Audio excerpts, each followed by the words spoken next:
Havendo quórum regimental, declaro aberta a presente sessão Peraí. ordinária telepresencial. Antes de passarmos à nossa pauta, alguns breves registros da presidência. O primeiro deles guarda relação com um difícil encaminhamento que nós fizemos no final do ano passado e que teve desdobramentos ainda este ano, que foi alvo de críticas. Enfim, um tema controverso, uma decisão difícil que nós não gostaríamos de tomar, mas entendíamos que era necessário, e tem a ver com a regulamentação e o pagamento do auxílio educação aos nossos servidores. É que na quarta-feira da semana passada, em sessão ordinária do Grupo de Câmaras de Direito Público do Tribunal de Justiça, foi julgado improcedente, por maioria de votos, o mandado de segurança coletivo impetrado pelo Sindicato dos Auditores Fiscais contra a Portaria 322/2020, exarada por esta presidência, que suspendeu cautelarmente o pagamento do auxílio educação que vinha sendo pago no âmbito desta Corte de Contas, até que nova regulamentação fosse editada. Pois bem, o relator da matéria, desembargador Cid Goulart, apresentou o voto no sentido de conceder parcialmente a ordem pleiteada. No entanto, ele restou vencedor pela maioria de 12 votos a 4, no sentido de denegar a ordem. O voto divergente da lavra do desembargador Hélio do Vale Pereira destacou ser ilegal e inconstitucional a evolução na regulamentação do Instituto do Auxílio Creche, previsto no Estatuto dos Servidores do Estado, que acabou por estender a concessão do benefício para custeio de mensalidades de ensino fundamental e médio aos dependentes dos servidores deste Tribunal de Contas. Essa decisão vai ao encontro daquilo que, das conclusões a que chegou a presidência da Casa. Bom, o acerto da decisão administrativa desta Casa, ao inicialmente suspender cautelarmente os pagamentos e de, na sequência, proceder ao novo regramento, e aí com apoio do plenário dessa Casa, que por unanimidade estabeleceu novos parâmetros para esse benefício,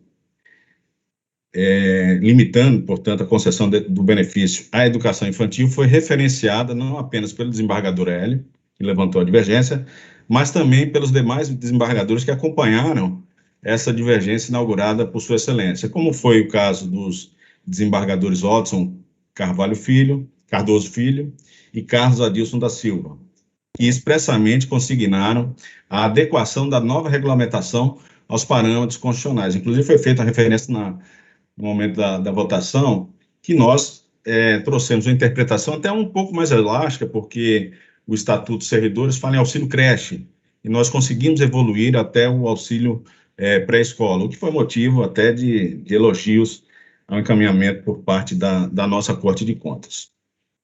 Com isso, a presidência gostaria, além de comunicar a todos acerca da realização desse julgamento, gostaria também de cumprimentar toda a equipe da nossa assessoria jurídica, e eu faço na pessoa da doutora Franciele Stalin Coelho, enaltecendo o profissionalismo e a imparcialidade com que a AJUR conduziu esse tema, que repercutiu na excelência da defesa apresentada e que impressionou os julgadores do Tribunal de Justiça. Veja, e destacando o seguinte, que a concessão parcial da segurança baseou-se fundamentalmente na questão da necessidade de abertura num procedimento individualizado, né, antes que fosse promovido o corte. A tese com a qual nós nunca concordamos. Essa tese ela foi ventilada, foi trazida na liminar concedida pelo relator, nós agravamos, né, mas, enfim, como essa matéria foi levada ao pleno para julgamento de mérito, essa questão foi definida no mérito, onde a maioria, por 12 votos a 4, os desembargadores entenderam que não havia necessidade dessa abertura desse procedimento individualizado e contraditório antes de que procedêssemos ao corte ou à suspensão. Até mesmo porque nós estabelecemos uma nova regulamentação, foi feita uma nova resolução, o que, na visão da presidência, era incompatível com a necessidade de abertura desse contraditório. E o fato é que a nossa tese foi vencedora. Enfim, era esse o registro que nós gostaríamos de fazer. Bom, nós temos aqui a nossa pauta, Antes, eu vou registrar a necessidade de ausência da nossa sessão por parte do conselheiro Gerson Sica, que às 14h30 ele começa a reunião do GAEP Brasil, Gabinete de Articulação para Enfrentamento da Pandemia na Educação. Ele está acompanhando os trabalhos junto com o conselheiro César Miola, então, diante disso, eu justifico a necessidade de ausência daqui a pouco do conselheiro Gerson Sica, a quem cumprimento pela participação nessa importante reunião, conselheiro Sica. Bom, passando a nossa pauta, nós temos alguns processos com pedido de sustentação oral. O primeiro deles é de relatoria do conselheiro Luiz Eduardo Xerém, conselheiro dado da Prefeitura Municipal de Anita Garibaldi, ao PCP final 4541. Esse processo está na seguinte situação: ele foi pautado inicialmente na sessão virtual do dia 19 de maio de 2021, tendo sido baixado para a sessão telepresencial em razão de pedido de sustentação oral. Contudo, o procurador informou na manhã de hoje, por meio de aplicativo de mensagens instantâneas, que não realizará a sustentação oral. Bom, aí fica como sugestão, mas a critério do relator, claro, retornar esse processo para a sessão virtual. Mas, enfim, apenas uma sugestão. Conselheiro dado, Vossa Excelência, com a palavra. Feito, presidente. Retornamos, então, para a sessão virtual dos processos? Acato sua sugestão, presidente. Obrigado, conselheiro dado. Bom, como processos em que já foram realizadas sustentações orais, nós temos uma REP final 1684, também de relatoria do conselheiro dado Xerém, da Prefeitura Municipal de Corupá. Esse processo ele está na seguinte situação: ele teve sua apreciação iniciada na sessão do dia 26 de abril do corrente ano, com apresentação pelo relator do seu relatório. Na sequência, o doutor Edinando Luiz Brustolin, procurador Luiz Carlos Tamanini, produziu sustentação oral. Apresentadas as alegações de defesa, o relator solicitou o adiamento para melhor analisar os argumentos trazidos. Na sessão do dia 3 de maio, o relator leu seu voto, a matéria entrou em discussão quando foi solicitado o adiamento pelo relator por uma sessão. Esse processo retorna à pauta da sessão do dia 10 de maio, quando houve pedido de vista pelo representante do Ministério Público de Contas, procurador adjunto, doutor Aderson Flores, que apresentou o parecer complementar. E encontra-se presente, conselheiro dado, para acompanhar o julgamento, já que já foi realizada a sustentação oral, o doutor Marcos Fay Probst, a quem essa presidência cumprimenta. E, com isso, conselheiro dado, passo a palavra a Vossa Excelência. O microfone, conselheiro dado. Eu já tenho um posicionamento tomado e definitivo, senhor presidente. Mas eu vou, então, fazer uma manifestação a respeito desse processo. A auto de representação autuada nesta Corte de Contas em decorrência do expediente encaminhado pelo juiz do trabalho da 12ª Região de Jaraguá, relatando suposta irregularidade no pagamento de verbas decorrente do contrato de trabalho. Após instrução, os autos chegaram conclusos em meu gabinete em janeiro de 2021, oportunidade em que, após promover estudo processual e elaboração de voto, o processo foi pautado para a sessão ordinária em abril de 2021. No julgamento do processo, na mencionada sessão, houve sustentação oral do procurador constituído pelo responsável, Dr. Marcos Probst, com explanação de fatos e fundamentos que me fizeram adiar a votação para melhor analisar os argumentos trazidos pelo então advogado. Em maio de 2021, no início desse mês, reencaminhei nova versão do voto ao pleno, oportunidade em que, após leitura do voto e aberta a discussão, o conselheiro Fonte indagou se estaria correta a solução proposta em meu voto, no sentido de julgar improcedente a representação e, não obstante, exarar a recomendação, levando-me novamente a adiar a votação dos autos para estudos complementares. Em 10 de maio de 2021, a presente interpretação voltou ao pleno, oportunidade que, após aberta a discussão, houve pedido de vista pelo Dr. Aderson, que elaborou manifestação sugerindo apensar o presente processo, que é de final 1684, a representação 3208. O doutor procurador argumenta que, muito embora, abre aspas, muito embora o processo número 1684 encontra-se em fase mais adiantada de instrução, inclusive com julgamento iniciado, que é o nosso caso. Seu objeto se encontra abarcado pela representação de final 3208, implicando em hipótese de continência, sendo que o de 3208, além de abordar a questão de maneira mais abrangente, conta com os melhores elementos probatórios para uma adequada avaliação de todo o contexto da questão. Fecha aspas.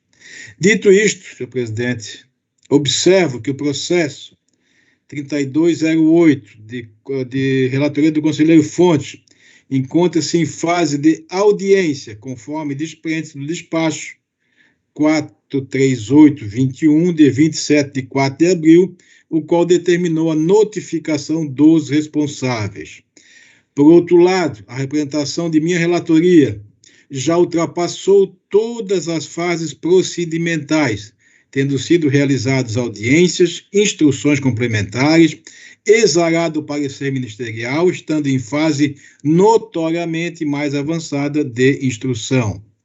Acerca da alegação de continência, entendo que não assiste razão ao PAC de contas, por três principais razões.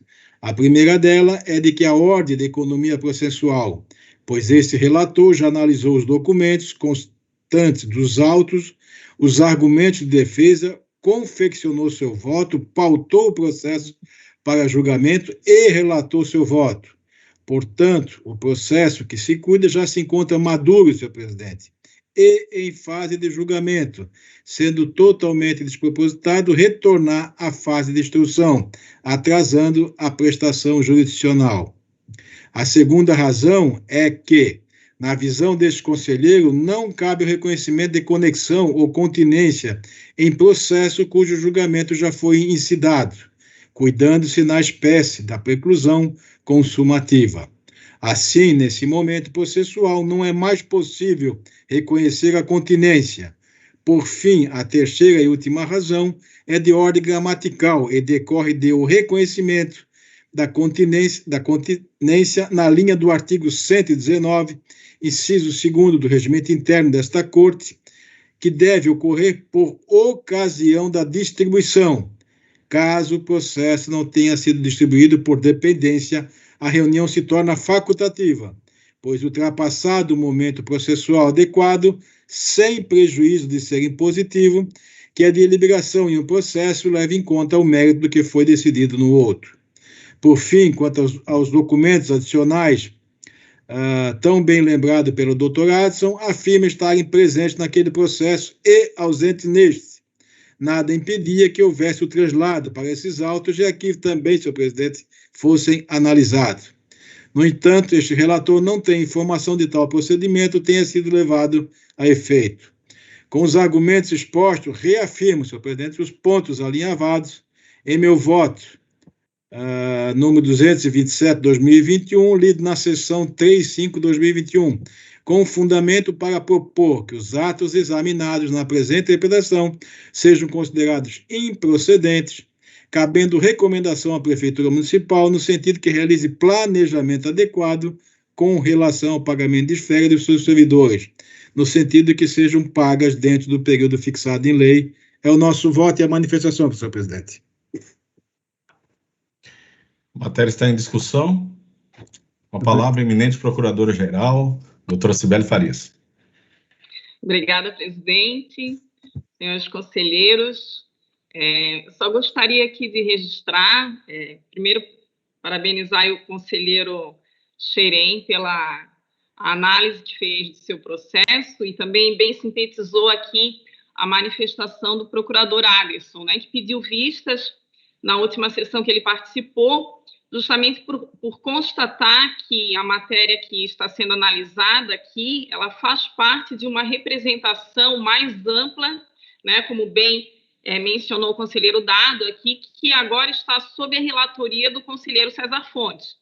Nessa representação do procurador Aderson, ele relata ali dezenas de situações idênticas a que nós estamos analisando aqui hoje, nessa sessão, que aconteceram no município de Corupá entre os anos de 2011 e 2017, inclusive uma ação coletiva que foi proposta pelo sindicato da região naquela época, envolvendo fatos absolutamente análogos aos que nós analisamos aqui hoje, né? Que pagamento de indenização pelo município por conta de férias que foram pagas além do período que deveriam ter sido concedidas. Então, naquele processo, naquela representação do procurador Aderson, ele trouxe, então, né, também, como mencionou o conselheiro Dado lá,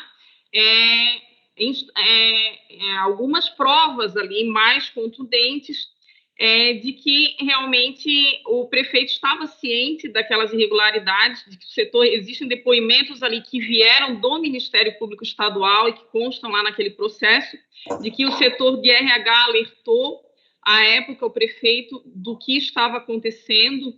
E, além disso, o procurador Aderson, ele também ressalta aqui na sua manifestação que já houve o julgamento de um processo aqui no Tribunal de Contas envolvendo uma situação também semelhante no município de Corupá e que o Pleno aplicou multa.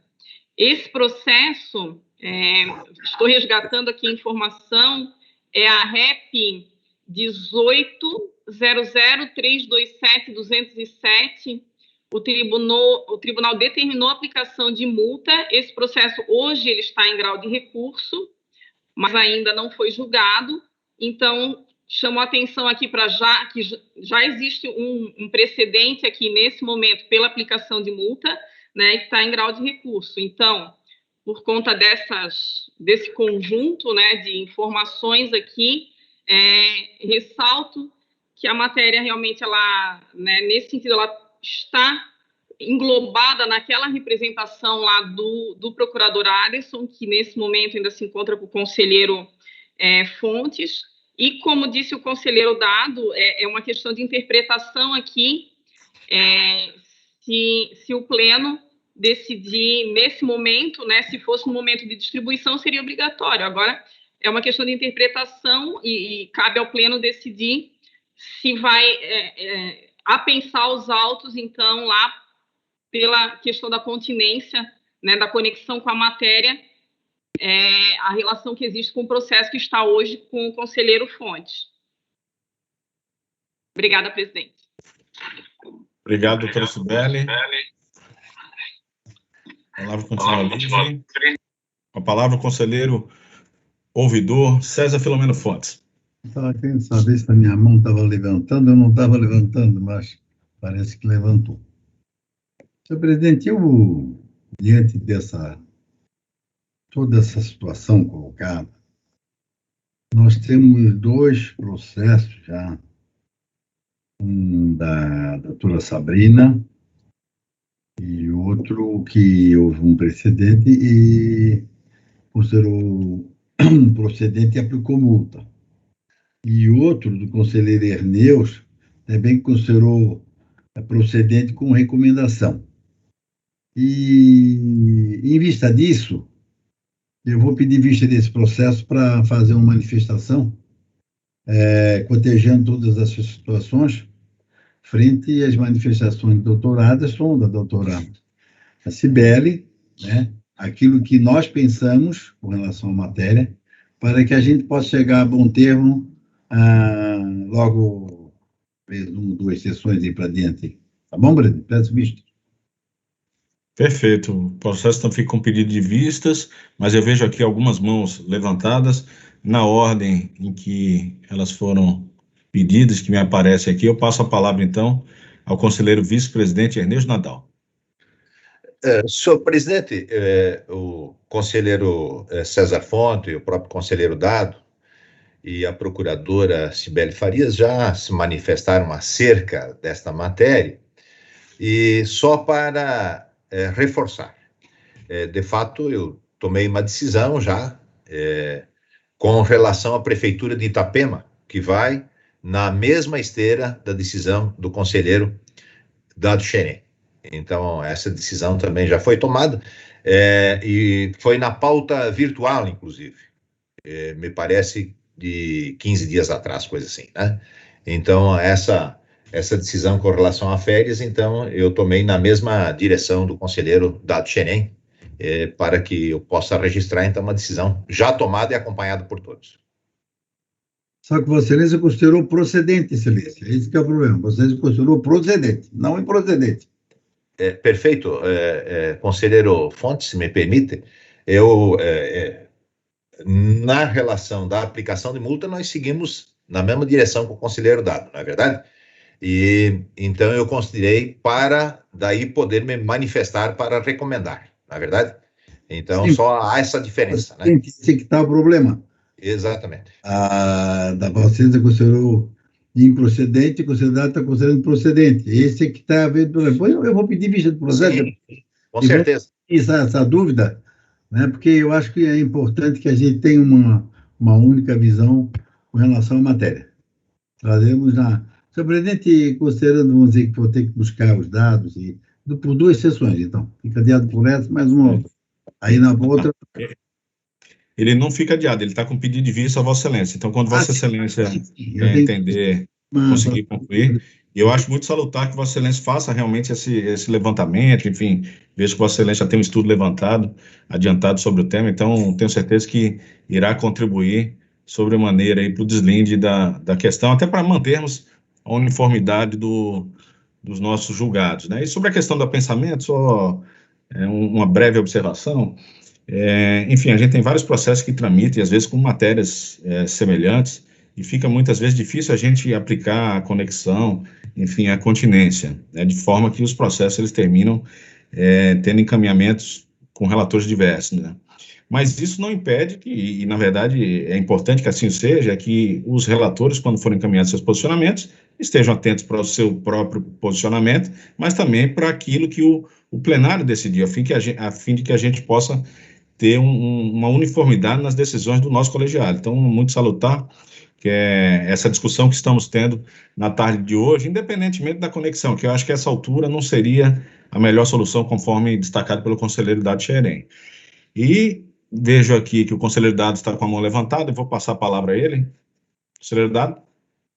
Não, presidente, apenas para essa questão processual me preocupa, né, porque o meu processo já foi lido, já foi discutido, enfim, agora vamos voltar tudo para rediscutir novamente, uma situação que já poderia ter sido resolvida por falha nessa questão processual. Eu não vou entrar no mérito, enfim, porque cada um tem o seu direito de julgar naquilo que acredita, naquilo que lhe é importante. Mas eu acho que, presidente,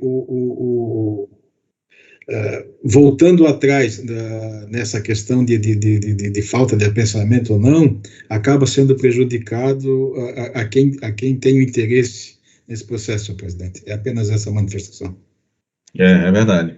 A gente deu um grande passo, conselheiro Dado, quando a gente estabeleceu a distribuição de processos por grupos. Isso tende a diminuir muito a questão do conflito entre relatorias, né? Enfim. Mas mesmo assim vai acontecer situações em que a gente vai ter que conviver. Por exemplo, o grupo ele vigora por 2 anos. Naquele período de transição do final do prazo de 2 anos para o estabelecimento do outro grupo, é possível que a gente tenha, né, situações dessa natureza. E aí a gente vai ter que resolver. Não existe uma cartilha nem um modelo para isso. Enfim.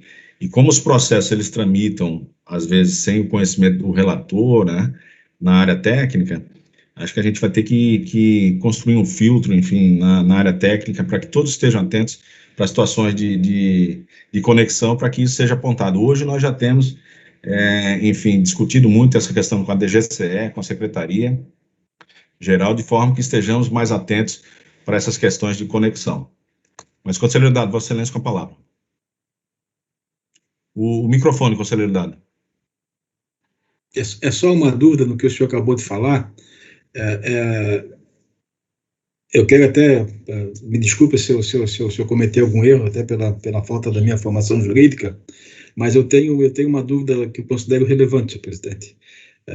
Se esse processo iniciou antes, sob minha relatoria, que é uma questão específica do município de Corupá, em relação a essa falha administrativa, esse erro, enfim, a dúvida que fica, em o meu voto, sendo derrotado, por entendimento do plenário, porque havendo uma divergência do conselheiro César, enfim, em relação à posição dele, fica uma pergunta: não poderá o advogado do jurisdicionado, nesse caso, pedir anulação desse julgamento, pelo fato de que o prevente seria o nosso gabinete, senhor presidente? Por ter começado esse processo antes? Essa é a dúvida que eu tenho, presidente. Não, porque isso não é posse de nulidade absoluta do processo. Essa questão da continência, ela deveria ter sido suscitada num dado momento, né? Se, por quem lhe aproveitasse, né? Como não foi suscitada, é uma questão que está surgindo agora. Quando o processo já está em fase adiantada de tramitação, entendo que isso, a gente nem deveria fazer esse caminhamento pelo pensamento, em função do adiantado do processual, desde que está com Vossa Excelência. Apenas se houvesse alguma falha naquela distribuição original. Veja, não houve. Eram os critérios estabelecidos à época da distribuição. E ainda que houvesse, né, fosse o caso de aplicar a conexão, isso alguém deveria ter suscitado, né? E está sendo suscitado, até onde eu sei, somente agora, nessa fase processual. Então, isso seria uma hipótese de nulidade relativa e que não, a meu ver, eu não verifico no presente processo. Não nulidade absoluta. Bom, a palavra continua livre, não havendo mais quem queira dela fazer uso. Esse processo, então, fica com o pedido de vistas ao conselheiro César Filomeno Fontes. O próximo processo da nossa pauta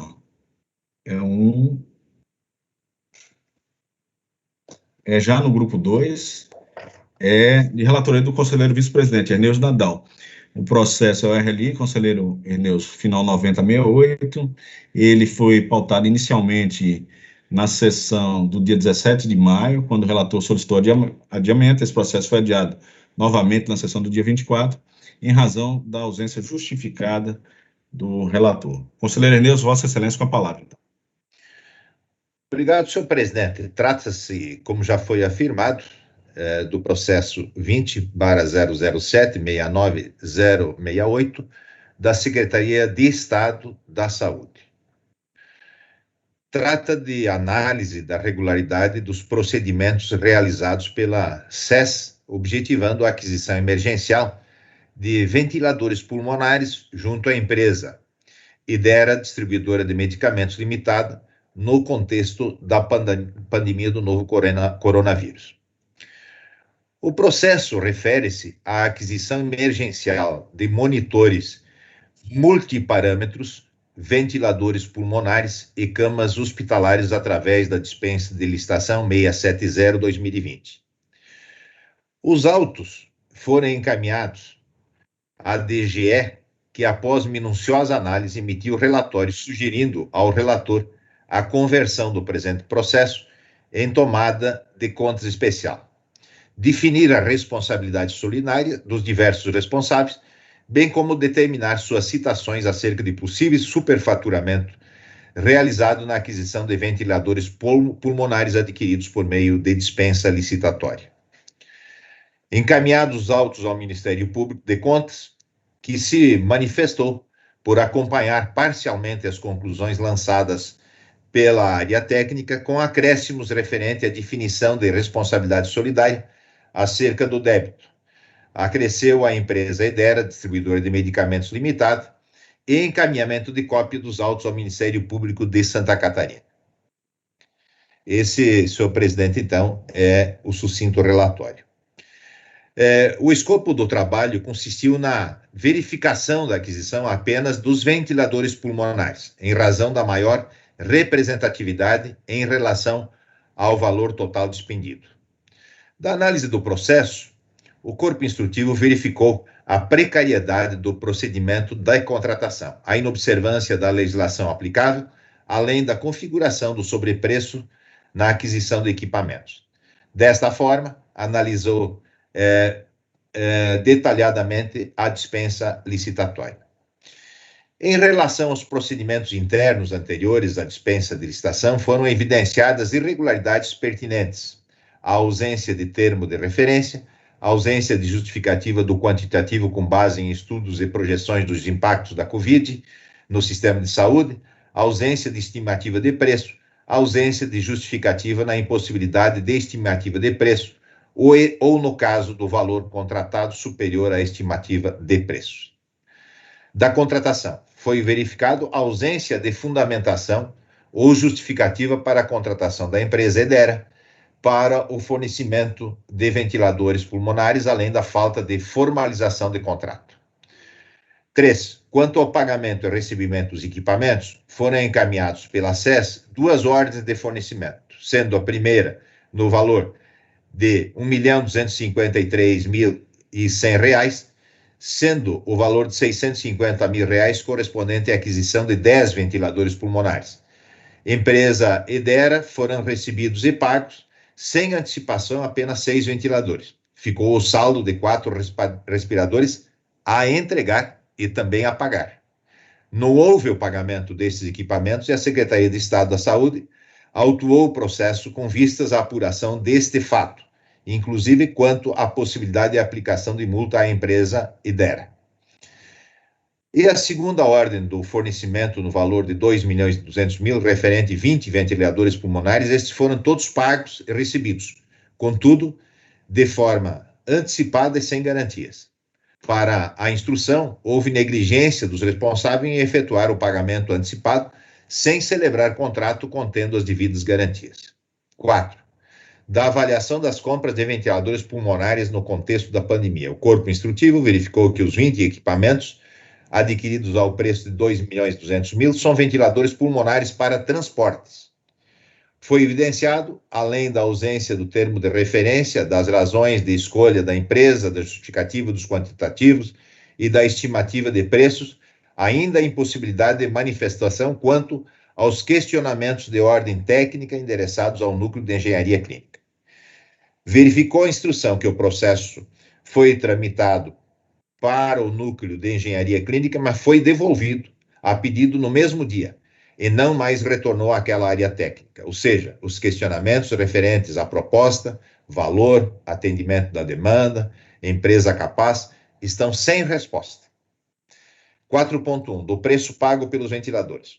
Constatou a área técnica que o preço pago pela SES, a empresa, de R$ 110.000 ao preço unitário foi, segundo apurado pela área técnica, de 324,91% superior ao preço de mercado, mesmo considerando a elevação dos preços diante da pandemia do coronavírus. Assim, foi apurado um possível dano ao erário no valor de R$ 1.682.230,60, referente ao superfaturamento da ordem de fornecimento 305/2020, realizado por dispensa de licitação por preço acima do mercado. Assim, a proposta de voto é a seguinte: converter o presente processo em tomada de contas especial, nos termos do artigo 32 da Lei Complementar 202/2000. 2. Definir a responsabilidade solidária do senhor Elton de Souza Zeferino, ex-secretário, da senhora Márcia Regina Jeremias Pauli, superintendente de gestão administrativa da SES, do senhor Carlos Charles Campos Maia, diretor de licitações e contratações da SES, e da empresa Edera, distribuidora de medicamentos limitada, bem como determinar as suas citações acerca do dano, ao possível dano ao erário no valor acima citado de R$ 1.682.238,00. 3. Determinar a citação do senhor Elton de Souza Zeferino, Márcia Regina Jeremias Pauli, Carlos Charles de Campos Maia e o senhor Carlos Roberto Costa Júnior, assessor jurídico da SES, acerca da ausência de termo de referência simplificado, a ausência de justificativa do quantitativo com base em estudos e projeções de impactos da Covid no sistema de saúde, ausência de estimativa de preço, ausência de justificativa na impossibilidade de estimativa de preços e, no caso, do valor contratado superior à estimativa de preço. A ausência das razões da escolha da empresa contratada e do preço, a ausência de formalização de contrato e a ausência de justificativa e de exigência de garantia, cláusula de ressarcimento ou outras medidas de redução de risco. Determinar, então, a citação, senhor presidente, é o voto. Perfeito, conselheiro Erneuso. A matéria está em discussão. Com a palavra, o conselheiro Luiz Eduardo Xerém. Senhor presidente, eu tive o cuidado de ler o voto bem elaborado do conselheiro Erneuso, de todo o relatório da área técnica, e realmente assim me causa perplexidade do que está ocorrendo naquela secretaria, do que ocorreu naquela secretaria, né? Eu custo acreditar que isso, enfim, o que está acontecendo lá, senhor presidente?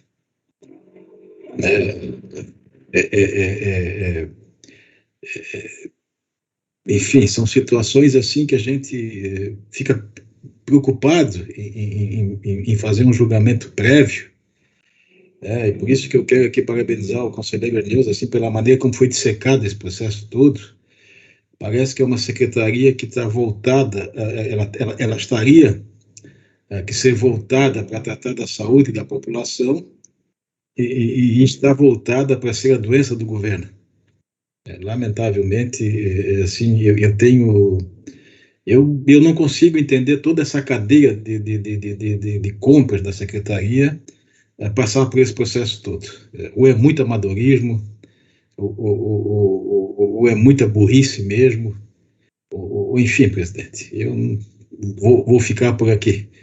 Mas, assim, eu acredito, sim, que isso tem que ser mais aprofundado, até porque se estão fazendo lambança dessa maneira, assim, tão estupidamente comprovado pelo voto do conselheiro Erneuso, então, eu não sei o que está acontecendo lá dentro, presidente. É apenas uma manifestação de cunho pessoal, de indignação, somente isso, presidente.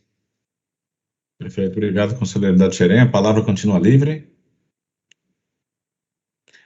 Não havendo quem queira mais discutir, podemos passar à votação. Como vota o conselheiro corregedor, José Niascari? Voto com o relator, senhor presidente, a quem eu cumprimento pela proposta. Obrigado. Perfeito. Com o relator. Conselheiro decano, Wilson Rogério Vandal? Da mesma forma, com o brilhante voto com o relator. Perfeito. Conselheiro supervisor do Instituto de Contas, Luiz Roberto Herbes? Senhor presidente, eu acompanho a proposta do relator. Relator. Conselheiro ouvidor, César Filomeno Fontes? O presidente, eu também voto com o relator, cumprimentando mesmo pelo excelente trabalho. E o conselheiro Eduardo Xerém colocou aquilo que eu penso também. Eu até fico bastante preocupado, conselheiro Dado. Vocês não devem saber, porque foi secretário há 8 anos, né, que o primeiro secretário da Saúde, fundador da Secretaria da Saúde, foi meu pai, Dr. Paulo Fonte, né, que no governo Jorge Lacerda foi criada a Secretaria de Estado da Saúde, foi o primeiro secretário da Saúde. E Vossa Excelência teve a honra de estar no cargo por quase 8 anos, né? E isso nunca aconteceu agora nesse ano passado. Não sei como por ser um ato de gestão, não vai atingir naturalmente as contas do governo, que serão apreciadas agora no dia 2, mas que tem que ser apurado, o tribunal tem por dever, de ofício, nessa tomada de conta especial, efetivamente buscar, né, sobre todos os meios necessários para apurar esse desvio de 33 milhões de reais, tão falados e prefalados por toda a nossa imprensa catarinense, né, e por todos os cidadãos catarinenses, ainda não estão satisfeitos com as respostas dadas até agora. Eu espero que essa tomada de conta especial, conselheiro Erneuso, possa efetivamente esclarecer os fatos, né? Foi motivação até de impeachment do governador, mas que já é fato, já foi decidido a isenção da sua culpa no processo de forma direta, que pudesse levar ao impeachment. Eu tenho certeza que com essa decisão que vamos tomar hoje, nós vamos apurar esse fato, porque a sociedade catarinense está a exigir.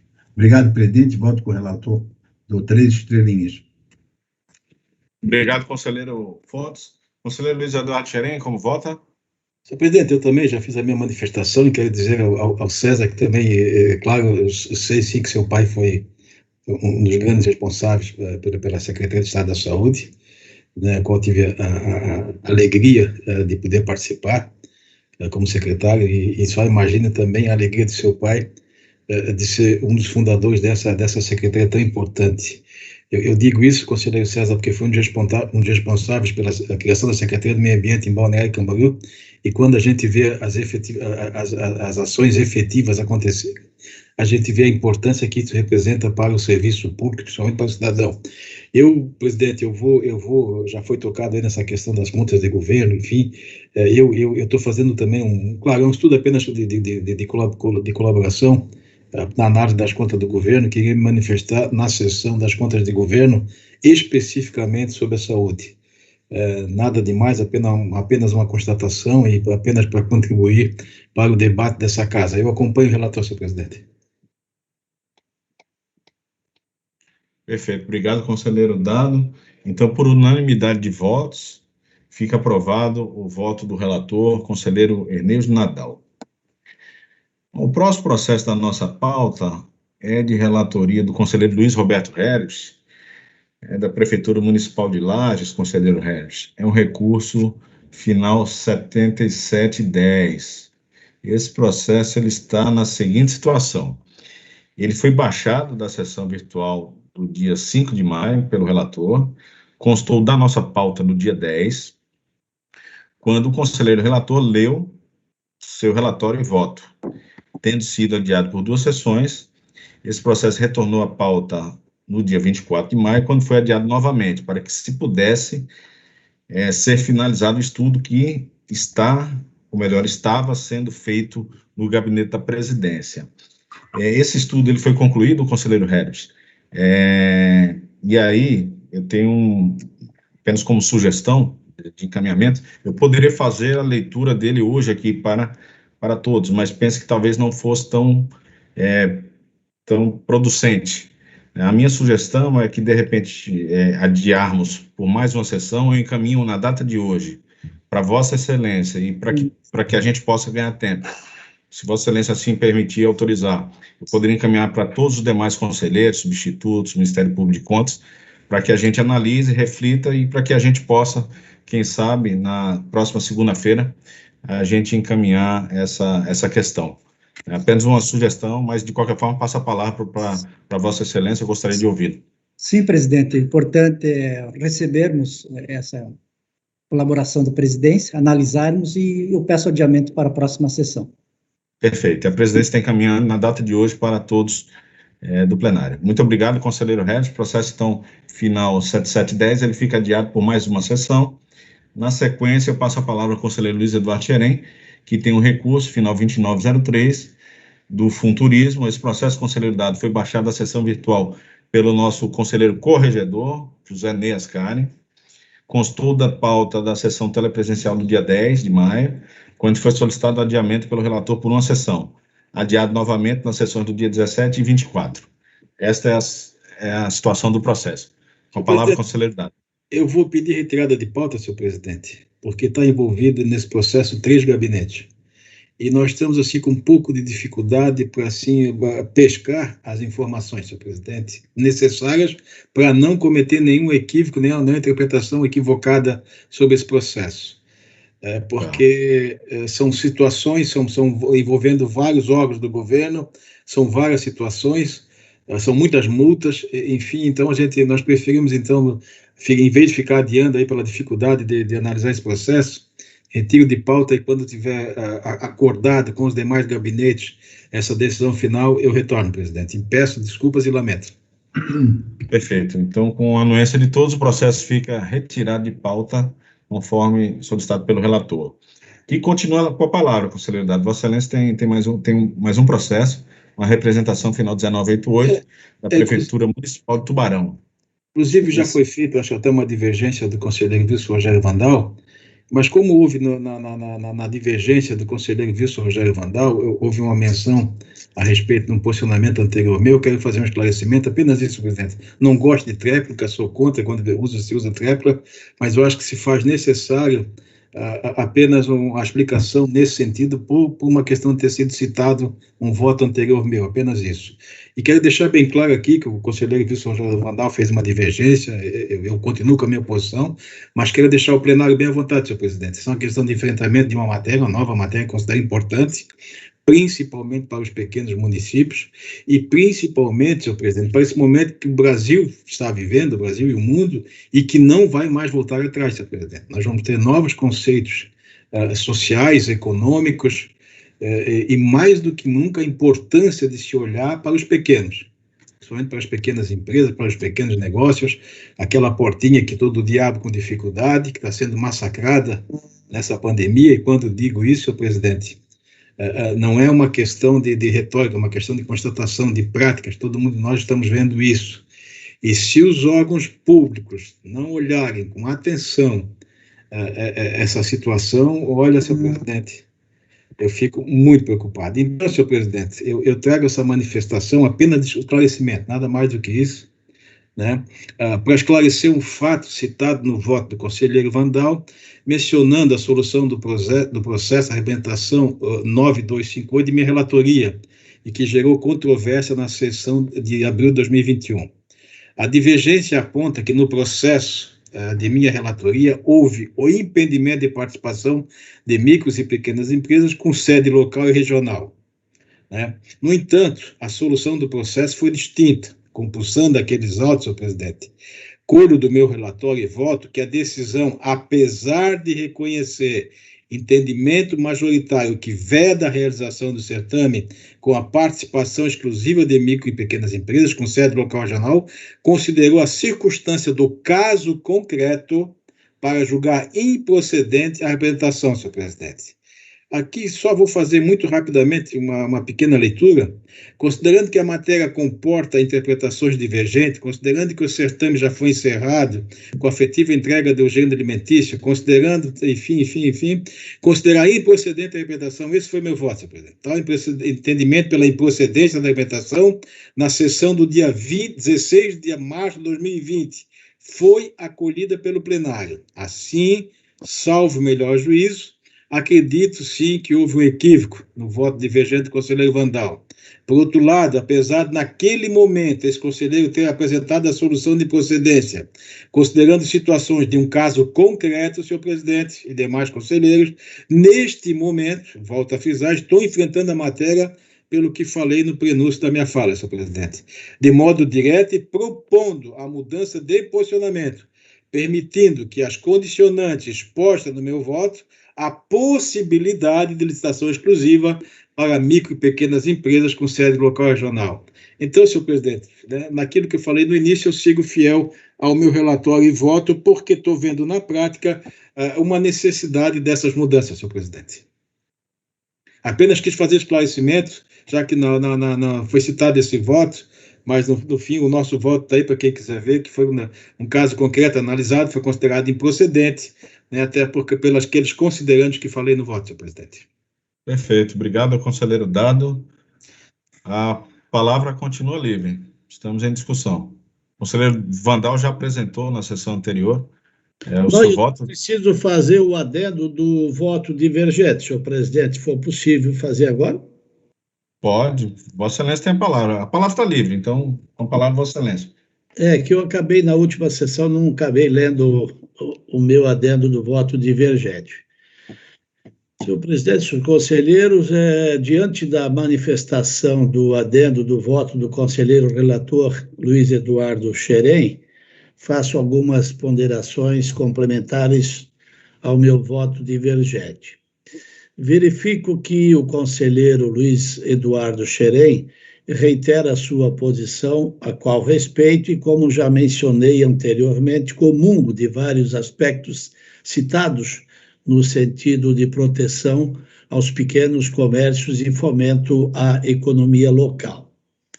No entanto, continuo entendendo que a Constituição Federal e a Lei Federal 8.666 não permitem ampliar os benefícios previstos com a limitação territorial dos participantes. A Constituição Federal previu tratamento diferenciado para microempresas e empresas de pequeno porte, no entanto, sem definir limitação geográfica. Referido tratamento deve alcançar todas as empresas daquelas categorias, independente do local da sua sede. A única hipótese de diferenciação territorial está contida no parágrafo 3º do artigo 48 da Lei Complementar, com a vantagem de contratação por valor até 10% maior que o menor lance. Ainda assim, há controvérsia no âmbito da doutrina, que em grande parte entende que o referido dispositivo é inconstitucional. Nestes termos, o privilégio às microempresas e empresas de pequeno porte está resguardado por norma constitucional, o que afasta possível inconstitucionalidade da lei complementar, alertada pelo conselheiro relator. No entanto, quanto à limitação territorial, não há qualquer autorização nos dispositivos constitucionais que tratam do benefício às microempresas e empresas de pequeno porte. E, ao contrário, conforme já demonstrado, a norma constitucional vedando esta restrição e posicionamento de outros tribunais judiciais e de contas neste sentido. A respeito do veto do presidente da República, entendo que a manifestação de Sua Excelência vem ao encontro do meu posicionamento, que veda qualquer preferência em relação à localização geográfica da sede da empresa, seja ela de pequeno ou de grande porte. Esse entendimento alcança todas as categorias de empresas indistintamente, por não haver ressalva no texto constitucional, motivo pelo qual mantenho a divergência do voto apresentado pelo conselheiro relator Luiz Eduardo Xerém. Sobre a citada premiação do município de Tubarão pelo SEBRAE, ressalto que o projeto apresentado se referia ao fomento da agricultura familiar com orgânicos para a merenda escolar e teve como proposta o fomento ao associativismo e o cooperativismo e não a temática de contratação exclusiva de empresas do município, discutida nos presentes autos. Prova disso é a existência de procedimentos licitatórios específicos para aquisição de merenda que se alinham ao projeto premiado. Esse prêmio SEBRAE Prefeito Empreendedor, conforme se verifica na respectiva página na internet, possui diversas categorias e leva em conta diversos outros aspectos relacionados ao fomento dos pequenos negócios com a implantação de benefícios tributários na sala do empreendedor, equipe técnica de apoio ao pequeno empresário, dentre outros aspectos que também constam do Decreto Municipal 4.000/2008 do município de Tubarão. Nesse sentido, a premiação por si só não justifica o procedimento adotado, pois considera outros critérios para pontuação. Em complemento, registro que a minha assessoria fez contato com a SEBRAE, que informou que a orientação institucional pela observância do parágrafo 3º do artigo 48 da Lei Complementar 12306. Por esse motivo, reitero que a decisão desse processo pode ter reflexos sobre procedimentos de contratações nas demais unidades jurisdicionadas desse Tribunal de Contas e que eventual restrição à competitividade sempre deve ser motivada pelo gestor e averiguada com rigor pelos órgãos de controle, pois todos ou qualquer tratamento diferenciado deverá ter respaldo constitucional e legal, e esse, no meu entender, não parece ser o caso conforme posicionamento do Supremo Tribunal Federal na DI 3583 do Tribunal de Contas da União no julgamento do processo TC 017-752/2011.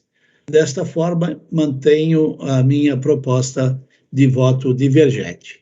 É a proposta. Obrigado, conselheiro Vandal. A palavra continua livre. Não havendo mais quem queira discutir, podemos passar à votação. Temos 2 votos. Como voto o conselheiro corregedor José Neas, não, melhor, conselheiro vice-presidente Ernesto Nadal. Senhor presidente, fica de forma registrada, de forma indelével, a preocupação do conselheiro Dado. O conselheiro Dado tem uma preocupação muito grande com relação ao momento que nós estamos vivenciando. Portas fechadas, pequeno comércio. É a sensibilidade do conselheiro, que no dia a dia observa isso em todos os quadrantes do nosso estado e, quiçá, também do nosso país. Por outro lado, nós temos uma limitação de ordem legal, em que se debruça o conselheiro Wilson Rogério Vandal. E me parece que nós precisamos tomar esse cuidado por conta do que pode vir a ocorrer no futuro, de acordo com a manifestação do conselheiro que elaborou a divergência.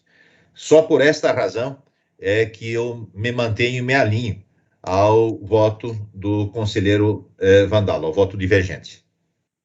Divergência com o Vandal. Como voto o conselheiro corregedor José Neas Karen? Eu também entendo, senhor presidente, as ponderações trazidas pelo conselheiro Dado, elas são muito pertinentes, mas por conta do embasamento legal, eu também acompanho a divergência, senhor presidente. Uma divergência. Conselheiro supervisor do Instituto de Contas, Luiz Roberto Herbst, como vota? Presidente, eu acompanho a divergência. Uma divergência. Conselheiro César Filomeno Fontes, como vota? Pelo que foi já colocado pelo conselheiro Vandal, conselheiro vice-presidente, nós também vamos ficar dentro do voto divergente do conselheiro Vandal. Com a divergência. Então, por 5 votos a 1, fica vencedora a divergência.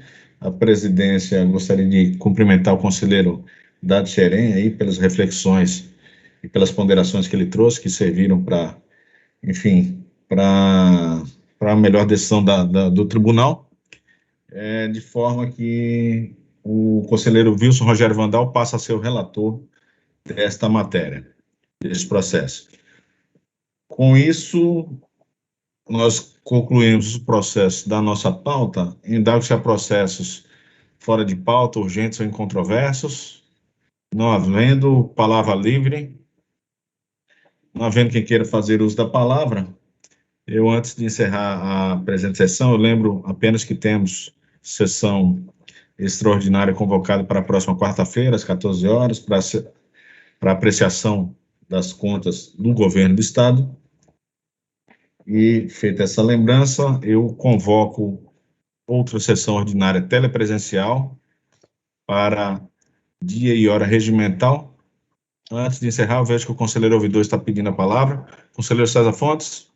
Não, presidente, eu recebi hoje o voto do conselheiro Herbst, tive a oportunidade de já fazer, assim, ampassando, né?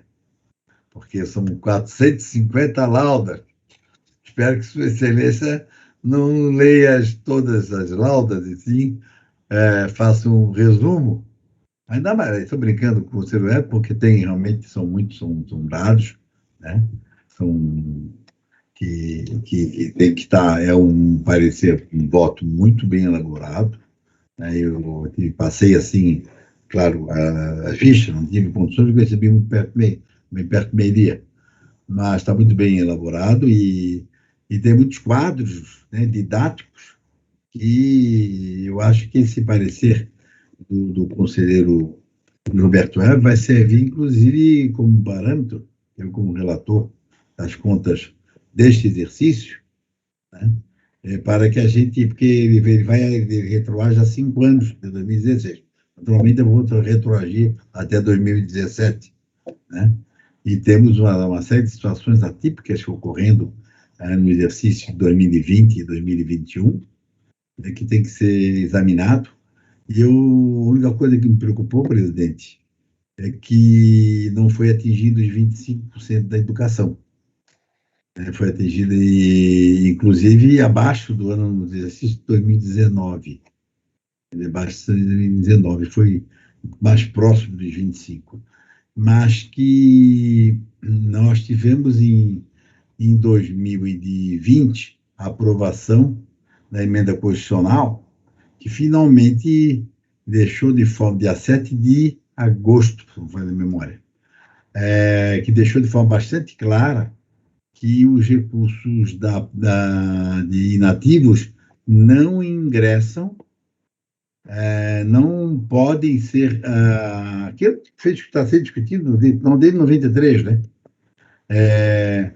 Não podem ser incluídos nos 25% da educação.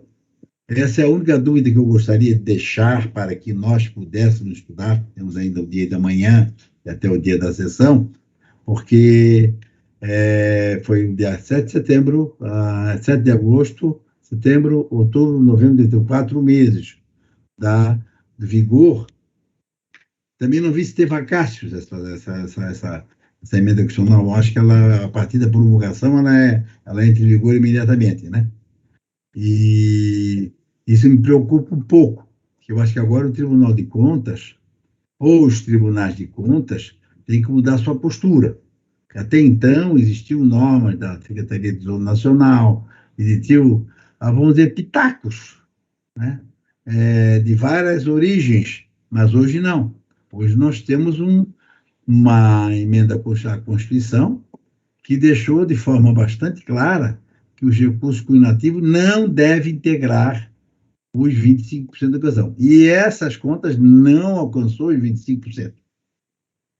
Os valores ali, mas estão consignados os valores ainda. Agora, claro que eu, salvo o melhor juízo, assim, rapidamente, até dando antecipação, numa posição assim que provavelmente vai acontecer, ao menos da minha parte, eu acho que ela veio já quase no final do exercício, né? Vivemos da pandemia, outras coisas mais, tal, mas que talvez pudéssemos até continuar, vamos dizer, relevando esse detalhe. Mas nós temos que ver, e eu gostaria que o relator se observasse e se ativesse a isso, a presidência, os demais integrantes desse pleno, é que agora, a partir do dia da promulgação, que foi em 7 de agosto, né, nós temos um dispositivo constitucional, né, dizendo que não pode. Aí complica um pouco. Por isso que eu fiz essa observação, para que a gente pudesse, no dia 2, estarmos bastante tranquilos quanto às posições que nós fomos tomarmos em plenário, para que essa posição possa ser una, né, e que não possa gerar muitas discussões, e que a gente, até se for necessário, o presidente pode até convocar uma reuniãozinha aí, preliminar aí. Eu estou à disposição, eu tenho certeza que todos os conselheiros, porque a gente resolve esse problema, mas se for necessário, estaria à disposição para participar de uma reunião, para que a gente vá para o plenário com uma posição bastante clara com relação ao assunto. O conselheiro Beto Ebs, ele fez uma menção, dizendo que essas contas, esses 21 anos que ele tem no tribunal, foram contas que ele considerou as melhores contas apresentadas durante esse período que ele está no Tribunal de Contas.